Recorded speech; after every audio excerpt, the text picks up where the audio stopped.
Trečias Orestas Mockus. Penktas Erik Čiurlianov.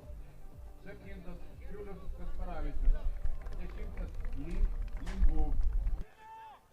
Diavaros aukštas kamuolys į baudos aikštelę. Žiūrime, kaip veikia oro gynyba. Neblogai, bet graži senelė ir Diavara siunčia kamuolį į baudos aikštelę. Labai pavojinga situacija. Iš karto dviguba gynyba.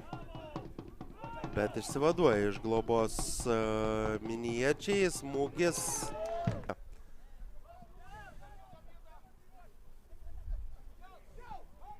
Į baudos aikštelę, geras perdavimas, kamuolys prie vartų, lietė kamuolį.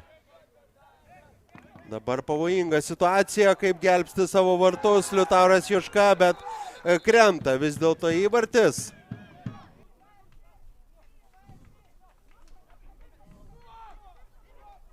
Kamuolys baudos aikštelė.